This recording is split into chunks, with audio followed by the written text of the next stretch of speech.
Hello, wonderful boys and girls, and welcome to Storytime. I hope you are well. Today, I will be reading Bella's 3-Day Adventure. This book was written by Rose Bone and illustrated by Avant-Garde Books. I want you to get into a very comfortable place and just get relaxed and listen and watch the story, Bella's 3-Day Adventure by Rose Bone.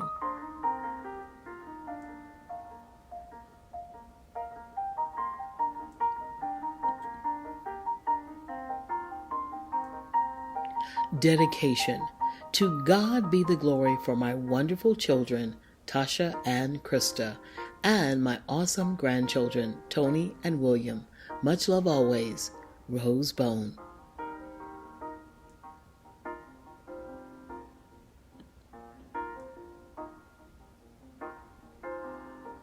Hi, I'm Bella Coco Bryant, the newest member of the Bryant family. I got the scare of my life a few days ago. You see, I was just adopted from Petco. It all started when this family came in the store and started looking at gerbils. I said to myself, okay girl, do your thing, get noticed. I started running around and chewing on the sides of the cage while the other gerbils huddled together, looking scared.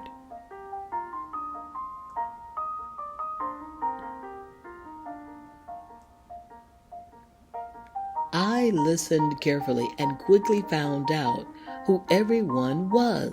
The little boy was named William, and his sister was Tony. The young lady with them was called Mama. Everybody called the other lady Nanu. Later, Auntie Tasha walked into the store. She looked scared to death of all the pets. She refused to come close to any of the cages. I thought about jumping on her just to see what she would do. Anyway, they started looking in the cage I was in. William was the first to notice how cute and active I was from the other gerbils. After a long discussion, they decided to get me, and that's how I became a member of this wonderful family.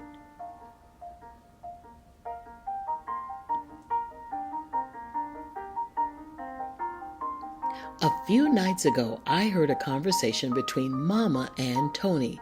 Mama said that she had to go to a training out of town for a few days, and everyone had to stay with Nanu until she returned. Now, I didn't mind that because I love going to Nanu's house. I could explore all around the house in my ball. I love the long hallways and going in and out of the bedrooms. I always pretend I'm in the woods when I go in and out between the plants. The only thing that I didn't like was I had to leave my spacious condo cage to travel in that one-room traveling one. Please, that's the worst way for a gerbil to travel. Anyhow, that's how I had to go.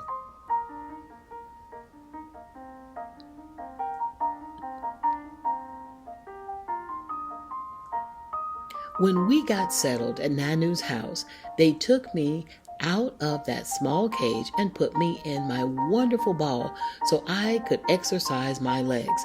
I was more than happy to get out of that matchbox and explore in my ball. Hallelujah! I looked around for about 2 hours or longer until my legs got tired. I can't believe I started thinking I wanted to go back into that small cage. After getting in the cage, I ate, had a little water, buried myself in the chips, and went to sleep. This routine went on for a few days.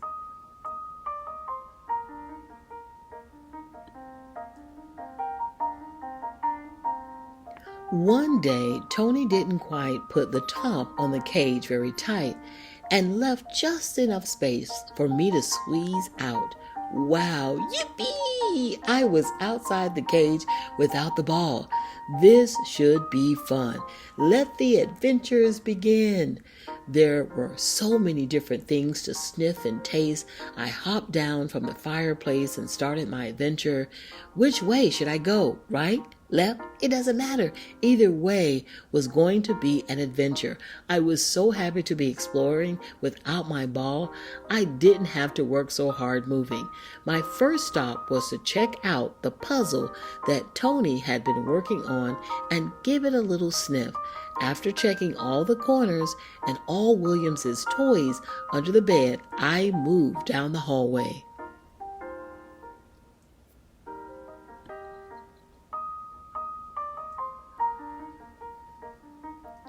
Halfway down the hallway, I heard a loud thundering sound that scared me, so I stopped to look for a place to hide.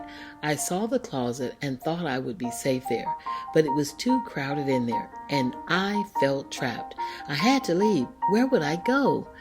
There was that sound again. This time it was even louder.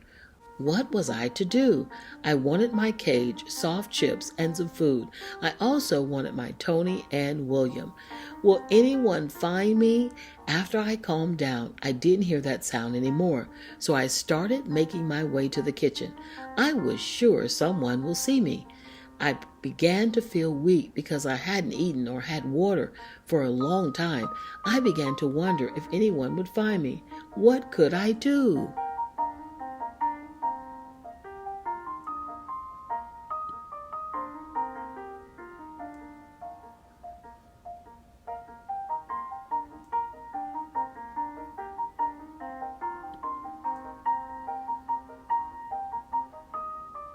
After leaving the closet, I walked slowly from corner to corner and I eventually made it to the kitchen. I decided to squeeze beside the refrigerator until someone came. It seemed like I was there forever. My eyes were so heavy and almost closed, and I could barely move because I was so weak. I kept thinking, please, someone save me. Then I heard movement in the kitchen. I came out from beside the refrigerator and saw Nanu drinking something in a cup. If she saw me, I'd be safe. I tried to figure out how I could get her attention. I decided to wait until she came to the refrigerator and then come out. But it took Nanu forever to come to the refrigerator. When she did, I came out. She screamed and ran, and so did I.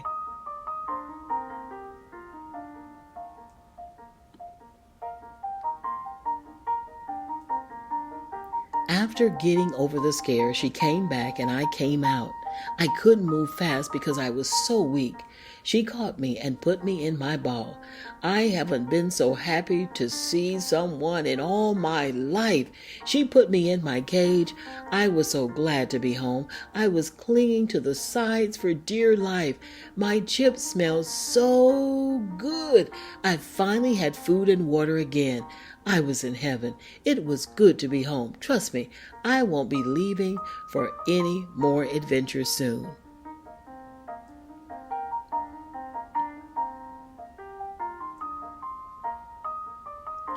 There is no place like home. The end.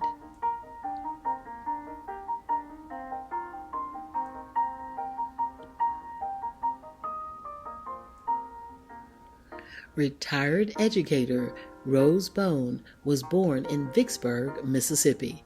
She served as a classroom teacher with Atlanta Public Schools for over 25 years. Bones enjoys traveling around the world, gardening, and being a greeter at Green Forest Baptist Church. She resides in Decatur, Georgia, with her two daughters, Tasha, Krista, and her grandchildren. Bella's 3-Day Adventure is Bones' first children's book.